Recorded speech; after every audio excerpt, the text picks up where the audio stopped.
पुत्रदा एकादशी व्रत कथा एवं विधि।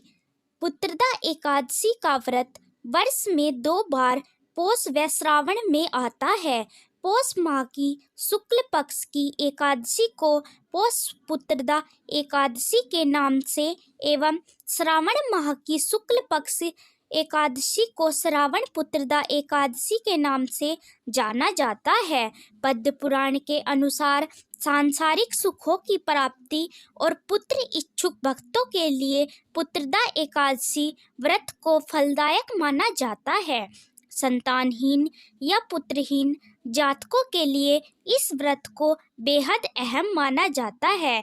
पौष पुत्रदा एकादशी व्रत विधि।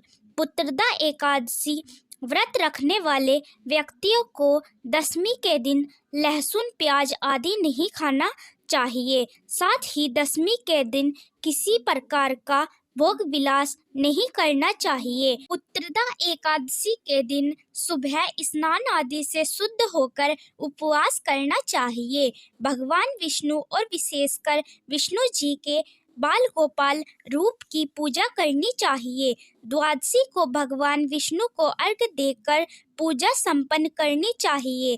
द्वादशी के दिन ब्राह्मण को भोजन करवाने के बाद उनसे आशीर्वाद प्राप्त करके स्वयं भोजन करना चाहिए। पौष पुत्रदा एकादशी व्रत कथा।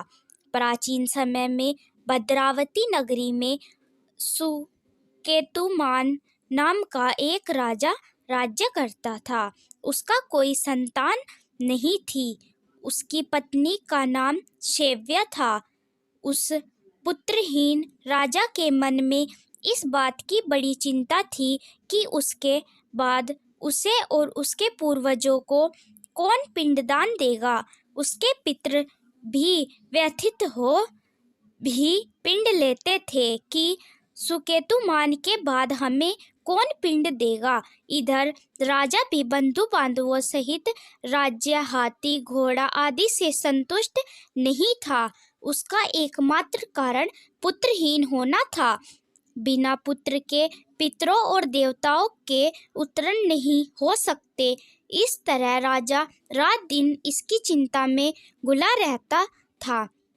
इस चिंता के कारण एक दिन वह इतना दुखी हो गया कि उसके मन में अपने शरीर को त्यागने की इच्छा उत्पन्न हुई। किंतु वह सोचने लगा कि आत्महत्या करना तो महापाप है। अतः उसने इस विचार को मन से निकाल दिया। एक दिन इन्हीं विचारों में डूबा हुआ वह घोड़े पर सवार होकर वन को चल दिया। घोड़े पर सवार राजा वन, पक्षियों और वृक्षों को देखने लगा। उसने वन में देखा कि मृग, बाघ, सिंह, बंदर आदि विचरण कर रहे हैं। हाथी शिशुओं और हथनियों के बीच में विचरण कर रहे हैं। उस वन में राजा ने देखा कि कहीं तो शिकार कर्कश शब्द निकाल रहे हैं, कहीं मोर अपने परिवार के साथ नाच रहे हैं।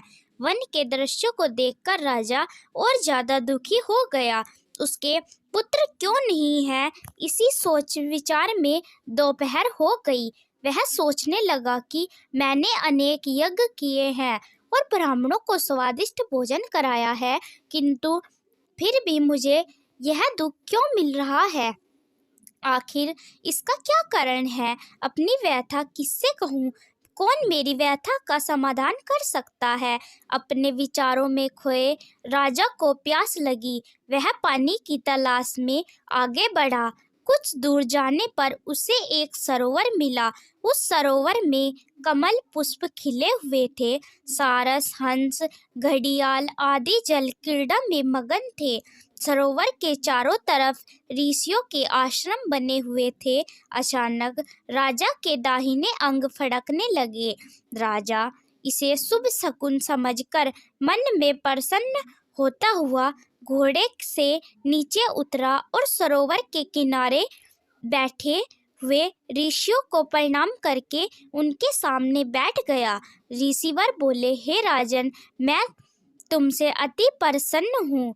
तुम्हारी जो इच्छा है हमसे कहो।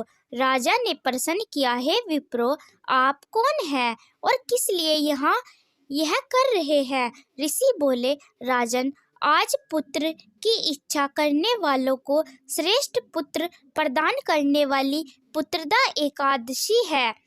आज से 5 दिन बाद माघ स्नान है और हम सब इस सरोवर में स्नान करने आए हैं। ऋषियों की बात सुन राजा ने कहा, हे मुनियों, मेरा भी कोई पुत्र नहीं है। यदि आप मुझ पर प्रसन्न हैं तो कृपया कर मुझे एक पुत्र का वरदान दीजिए।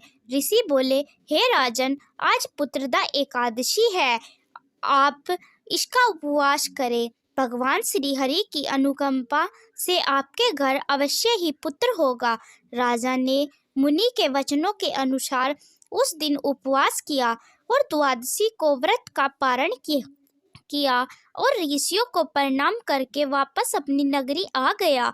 भगवान श्री हरि की कृपा से कुछ ही दिनों बाद ही रानी ने गर्भ धारण किया और 9 माह के पश्चात उसके एक तेजस्वी पुत्र उत्पन्न हुआ। यह राजकुमार बड़ा होने पर अत्यंत वीर, धनवान और यशस्वी तथा प्रजापालक बना। हमारे वीडियो को देखने के लिए आपका धन्यवाद। और भी वीडियो के लिए लाइक करें और चैनल को सब्सक्राइब करें। कमेंट बॉक्स में जय श्री हरि विष्णु अवश्य लिखें। धन्यवाद।